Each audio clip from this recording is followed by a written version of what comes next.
প্ৰধানমন্ত্ৰী আৱাস যোজনা চৰকাৰে BPL ঘৰৰ গুৰুত্বপূৰ্ণ আপডেট লৈ আহিছোঁ। সেইটো আপডেট হ'ল যদি আপোনালোকে এতিয়ালৈকে চৰকাৰে ঘৰটো লাভ কৰা নাই তেনেহ'লে কিন্তু আজি আপোনাৰ কাৰণে গুৰুত্বপূৰ্ণ আপডেট আহি গ'ল। এটা কিন্তু চৰকাৰী ঘৰৰ নতুন লিষ্ট আহি গৈছে, যিসকলৰ জিঅ'টেক কৰিলে বা যিসকলৰ নাম ভেৰিফাই হৈ গ'ল সেইসকলৰ নাম কিন্তু লিষ্টত আহি গৈছে। কেনেকুৱাকৈ আপোনালোকে আপোনাৰ নিজৰ মোবাইলৰ পৰা চৰকাৰী ঘৰৰ লিষ্টটো চেক কৰিব যে আপোনালোকৰ জিঅ'টেকটো সম্পূৰ্ণ হৈছে নে হোৱা নাই বা আপোনালোকৰ নামটো ভেৰিফাই হৈছে নে হোৱা নাই। কেনেকুৱাকৈ আপোনালোকে চৰকাৰী ঘৰৰ ভেৰিফাই লিষ্টটো চেক কৰিব, মই আজি এইটো ভিডিঅ'ত আপোনালোকক সম্পূৰ্ণ প্ৰচেছ দেখুৱাই দি আছোঁ, চাই লওক। এতিয়া আপোনালোকে ফাৰ্ষ্ট এইটো অপশ্যনত আহিব লাগিব pmayc.nic.in। মই কিন্তু আপোনাৰ সুবিধাৰ কাৰণে অপশ্যনৰ লিংকটো মোৰ ডিছক্ৰিপশ্যনত দি দিছোঁ। আপোনালোকে ডাইৰেক্ট ক্লিক কৰি ফাৰ্ষ্ট এইটো অপশ্যনত আহি যাব। অহাৰ পিছত ইয়াত চাব, এইটো অপশ্যনত অহাৰ পিছত ইয়াত চাব ফাৰ্ষ্ট দিয়া আছে এবাউট এছ, 2 নম্বৰ চাব দিয়া আছে আৱাজ শ্বপ। আপোনালোকে ফাৰ্ষ্ট আৱাজ শ্বপত ক্লিক কৰিব, তাৰপিছত আপোনালোকে ৰিপৰ্টৰ ওপৰত এবাৰ ক্লিক কৰিব। এতিয়া কিন্তু আপোনাৰ ওচৰত এইটো পেজ অপেন হৈ যাব এনেকুৱাকৈ। ইয়াত চাব, ইয়াত কিন্তু বহুতো ছাৰ্ভিচৰ লিংক দিয়া আছে। অলপমান তলত আহি যাব, ইয়াত চাব ইয়াত যিটো এছ নম্বৰ অপশ্যন দিয়া থাকিব ছ'চিয়েল অডিট ৰিপৰ্ট, ইয়াত যিটো এছৰ 1 নম্বৰ অপশ্যন দিয়া থাকিব বেনিফিচিয়াৰী ডিটেইলছ ফৰ ভেৰিফিকেশ্যন। এতিয়া আপোনালোকে এছৰ 1 নম্বৰ অপশ্যনৰ ওপৰত ক্লিক কৰিব। ইয়াত চাব এছৰ 1 নম্বৰ অপশ্যনত ক্লিক কৰিব। এতিয়া কিন্তু আপোনাৰ ওচৰত আৰু এটা নতুন পেজ ইয়াত অপেন হৈ যাব এনেকুৱাকৈ। ফাৰ্ষ্ট চাব ইয়াত দিয়া থাকিব অল ষ্টেট। আপোনালোকে ফাৰ্ষ্ট সেইটো অপশ্যনৰ ওপৰত ক্লিক কৰিব। ফাৰ্ষ্ট ইয়াত ষ্টেট নাম আছাম ছিলেক্ট কৰি লৈ ল'ব। তাৰপিছত ছিলেক্টত ক্লিক কৰিব। ইয়াত আহি যাব আপোনাৰ ডিষ্ট্ৰিক্টৰ নাম। এতিয়া আপোনালোকে ইয়াত চাইলে ইয়াত যিটো আপোনাৰ ডিষ্ট্ৰিক্টৰ নাম হয় ছিলেক্ট কৰি লৈ ল'ব।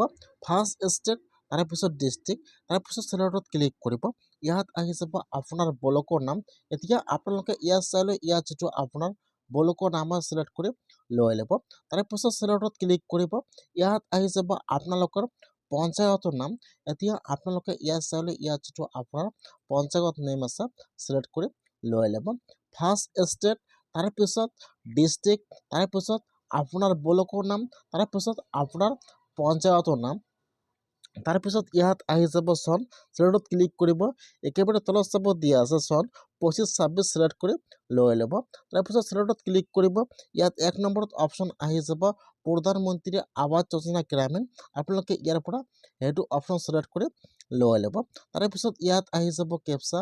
আপোনাৰ তাত যিটো কেপচা আহি যায় মাইনাছ প্লাছ কৰি যি কেপচা হয়, এতিয়া আপোনালোকে ইয়াত কেপচাটো বহাই দিব। কেপচাটো বহাই দি আপোনালোকে এতিয়া ছাবমিটৰ ওপৰত ক্লিক কৰিব।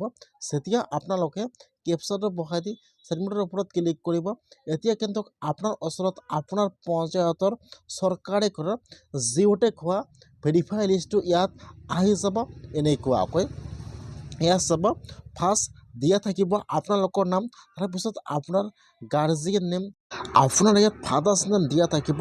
তাৰপিছত যিটো আপোনাৰ ঘৰৰ ৰেজিষ্ট্ৰেশ্যন ID নম্বৰ আছে ইয়াত দিয়া থাকিব আৰু এইফালে চাব দিয়া থাকিব ফাইনেন্সিয়েল ইয়াৰটো 25 and 26। যিসকলৰ জিঅ'টেক সম্পূৰ্ণ হৈ গৈছে বা যিসকলৰ নাম ভেৰিফাই হৈ গৈছে সেইসকলৰ কিন্তু লিষ্টত নাম আহিব।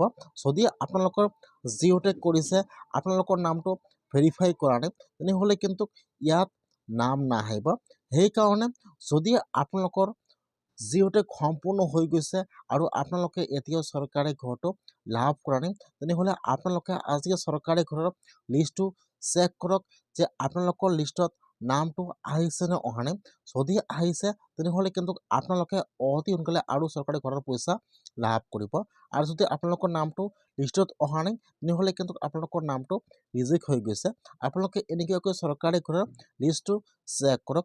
যদি ইয়াত আপোনালোকৰ নাম অহা নাই কেনেকৈ আপোনালোকে আধাৰ কাৰ্ডৰ পৰা চেক কৰিব নেক্সট ভিডিঅ'ত হেৰি প্ৰচেছ দেখুৱাই দিম।